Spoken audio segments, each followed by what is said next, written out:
ലക്ഷ്യം ഒന്നുപോലും പിഴയ്ക്കാതെ ഇന്ത്യൻ സൈന്യം പാകിസ്ഥാനിലെ 9 ഭീകരവാദ കേന്ദ്രങ്ങളാണ് ചുട്ട് ചാമ്പലാക്കിയത്. 600-ലേറെ ഭീകരരെ ലക്ഷ്യം വെച്ചുകൊണ്ടാണ് ഇന്ത്യൻ സൈന്യം ഇന്ത്യയുടെ സ്കാൽപ്പ് മിസൈലുകൾ അങ്ങോട്ടേക്ക് ബ്രഹ്മാസ്ത്രം പോലെ തൊടുത്തുവിട്ടത്. ഈ 600-ലേറെ ഭീകരവാദികളും ചത്ത് മലച്ചിട്ടുണ്ട് എന്ന് തന്നെയുള്ള റിപ്പോർട്ടുകളാണ് പുറത്തു വരുന്നത്. എന്നാൽ 100 പേരുടെ മരണം ഇപ്പോൾ സ്ഥിരീകരിച്ചിട്ടുണ്ട്. ഭാവിയിൽ പാകിസ്ഥാൻ UN-ൽ പോയി ബലാക്കോട്ടിൽ 200 പേരെയും 300 പട്ടാളക്കാരെയും ഞങ്ങളുടെ കൊന്നുതള്ളി ഇന്ത്യ എന്ന് വിലപിച്ചതുപോലെ വിലപിക്കാൻ ഇടവരട്ടെ എന്ന് പ്രാർത്ഥിച്ചുകൊണ്ട് അടുത്ത ഒരു സുപ്രധാനമായിട്ടുള്ള റിപ്പോർട്ട് പറയുന്നു. അതായത് ഇന്നലെ രാത്രി ഇന്ത്യ പാക് അതിർത്തിയോട് ചേർന്നുള്ള, അതായത് ഇന്ത്യ ഈ 9 ഭീകരവാദ കേന്ദ്രങ്ങൾ ആക്രമിച്ചപ്പോൾ ഇങ്ങോട്ട് തിരിച്ചടിച്ചു പാകിസ്ഥാൻ എന്നുള്ള റിപ്പോർട്ടുകളുണ്ട്. പക്ഷേ നമ്മുടെ രാജ്യം വളരെ സേഫാണ്. നമ്മുടെ രാജ്യത്ത് നമ്മൾ സിനിമ കാണുന്നു, നമ്മൾ പാട്ട് കേൾക്കുന്നു, നമ്മൾ നല്ല ഭക്ഷണം കഴിക്കുന്നു, നമ്മൾ സുഭിക്ഷമായി കിടന്നുറങ്ങുന്നു. ഇതേ സമയം നമ്മുടെ ഇന്ത്യൻ സേന പാകിസ്ഥാനിൽ നിന്നും പറന്നു വന്ന ഏകദേശം 15ഓളം നഗരങ്ങൾ കേന്ദ്രമാക്കി പറന്നു വന്ന മിസൈലുകളാണ് അവർ നിർവീര്യമാക്കിയത് എന്ന് നമ്മൾ ആരെങ്കിലും അറിഞ്ഞോ? 15ഓളം നഗരങ്ങൾ കേന്ദ്രമാക്കി ലക്ഷ്യമാക്കി പാകിസ്ഥാൻ വ്യോമാക്രമണം കഴിഞ്ഞ ദിവസം നടത്തിയിരുന്നു. അത് ഇന്ത്യ നിർവീര്യമാക്കിയത് നമ്മൾ ആരെങ്കിലും അറിഞ്ഞോ? ഇതെങ്ങനെയാണ് ഇന്ത്യ നിർവീര്യമാക്കിയത്?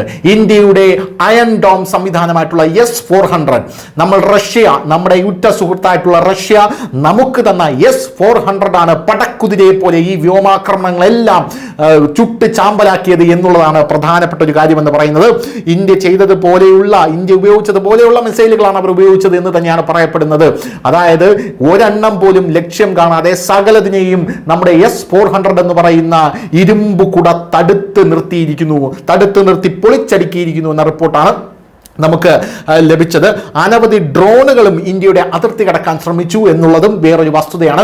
ഒരെണ്ണം പോലും നമ്മുടെ ഭാരത മാതാവിൻ്റെ ഒരു രോമം പോലും പിഴുതെടുത്തില്ല എന്നുള്ളതാണ് പ്രധാനപ്പെട്ട ഒരു കാര്യമെന്ന് പറയുന്നത്. നമ്മുടെ അതിർത്തിയിൽ കശ്മീർ മുതൽ ഗുജറാത്ത് വരെ നമ്മൾ ഡിപ്ലോയ് ചെയ്തിരിക്കുന്ന നമ്മുടെ വ്യോമ പ്രതിരോധ സംവിധാനങ്ങളാണ് ഇതിൻ്റെ എല്ലാം പിന്നിൽ, ഇവയെല്ലാം നിഷ്പ്രഭമാക്കിയതിൻ്റെ പിന്നിൽ. നമ്മൾ ഉറങ്ങുമ്പോൾ ഇതാണ് പറയുന്നത്, നമ്മുടെ പട്ടാളക്കാർ നമുക്ക് വേണ്ടി, നമ്മുടെ ഉറക്കം നഷ്ടപ്പെടാതിരിക്കാൻ വേണ്ടി അവർ ജീവൻ പണയം വെച്ച് കാവൽ നിൽക്കുന്നു എന്നുള്ളത് ഇവിടെയാണ് അന്വർത്ഥമാകുന്നത്. ഈ ജനറേഷനിലെ കുട്ടികൾ അറിയണം ഇതാണ് നമ്മുടെ പട്ടാളം എന്നുള്ളത്. നമ്മൾ പട്ടാളക്കാരെ കുറിച്ച് ഇത്തരത്തിലുള്ള വാക്കുകൾ പറയുമ്പോൾ നമ്മുടെ നാട്ടിലെ രാജ്യവിരുദ്ധ യൂട്യൂബർമാരെല്ലാം പറയുന്നത് പട്ടാളക്കാർക്ക് പൈസ കിട്ടിയിട്ടല്ലേ എന്നുള്ളതാണ്. 1 കോടി രൂപ നിങ്ങൾക്ക് തരാം, നിങ്ങൾ ജീവൻ പണയം വെച്ച് അതിർത്തിയിൽ ചെന്ന് നിൽക്കുമോ, ഏത് നിമിഷം വേണമെങ്കിൽ നിങ്ങൾ കൊല്ലപ്പെടാം എന്ന് പറഞ്ഞാൽ 1 കോടിയല്ല 100 കോടി കിട്ടിയാലും ഇവിടെയുള്ള ഈ രാജ്യവിരുദ്ധർ പോകാൻ തയ്യാറാകില്ല എന്നുള്ളതാണ് പ്രധാനപ്പെട്ട കാര്യം. ആ സ്ഥലത്താണ് നമ്മുടെ പട്ടാളക്കാർ നമ്മുടെ ഉറക്കം നഷ്ടപ്പെടാതിരിക്കാൻ വേണ്ടി അവർ ഉറക്കമൊഴിഞ്ഞ് അവിടെ കാവലിരിക്കുന്നത്. അതിൻ്റെ ഏറ്റവും വലിയ ഉദാഹരണമാണ് എന്നുള്ളതാണ്. ഇന്ത്യൻ വ്യോമ പ്രതിരോധം എങ്ങനെയാണ് നടന്നത്? Integrated counter UAS, unmanned aerial systems, grid, പിന്നെ നമ്മുടെ S-400 ഡിഫൻസ് സിസ്റ്റം, ഇതാണ് ഇന്ത്യയുടെ വ്യോമ പ്രതിരോധ സംവിധാനം എന്ന് പറയുന്നത്. ഇതിൽ റഡാറും സെൻസറുകളും സദാ നമ്മുടെ അതിർത്തിക്കപ്പുറം ആകാശത്തുള്ള അനക്കങ്ങൾ എപ്പോഴും അവർ നിരീക്ഷിച്ചു കൊണ്ടേയിരിക്കും എന്നുള്ളതാണ് പ്രധാനപ്പെട്ട കാര്യം. ഒരു ത്രെട്ട്, അതായത് ഒരു ഭീഷണി അവർ ഉടനെ അറിഞ്ഞു കഴിഞ്ഞാൽ കൗണ്ടർ ആക്ഷൻ യൂണിറ്റിനെ അവർ അലേർട്ട് ചെയ്യും. ആക്രമിക്കാൻ വരുന്നുവെന്ന് തോന്നുന്ന ആ ഒരു ഭീഷണിയുടെ റിയൽ ടൈം ഡാറ്റ ഉടനടി കൈമാറും. ഈ ഡാറ്റ കിട്ടുമ്പോൾ നമ്മുടെ കൗണ്ടർ ആക്ഷൻ യൂണിറ്റ് അത് വെച്ച് അനലൈസ് ചെയ്ത് മിസൈൽ വിടണോ, റോക്കറ്റ് വിടണോ, അതോ ലേസർ അറ്റാക്ക് വേണോ എന്നൊക്കെ തീരുമാനിച്ച് ശത്രുവിനെ ആകാശത്ത് വെച്ച് തന്നെ ഇന്റർസെപ്റ്റ് ചെയ്ത് താഴേക്ക് വരാതെ മുകളിൽ വെച്ചേ നശിപ്പിക്കും. ഇതെല്ലാം ഒരു കണ്ണടച്ചു തുറക്കുന്ന സമയം കൊണ്ട്, അതായത് സെക്കൻഡുകൾ കൊണ്ട് നടക്കുമെന്നുള്ളതാണ് ഒരു പ്രധാനപ്പെട്ട കാര്യം. എന്ത് തന്നെയായിരുന്നാലും ഇതിൽ വമ്പൻ തിരിച്ചടി കിട്ടിയിരിക്കുന്നത് ചൈനയ്ക്കാണെന്നുള്ളതാണ്. ചൈനീസ് നിർമ്മിത മിസൈലുകളും ഡ്രോണുകളുമാണ് നമ്മൾ മുഴുവനായി തച്ച് തകർത്തിരിക്കുന്നത്.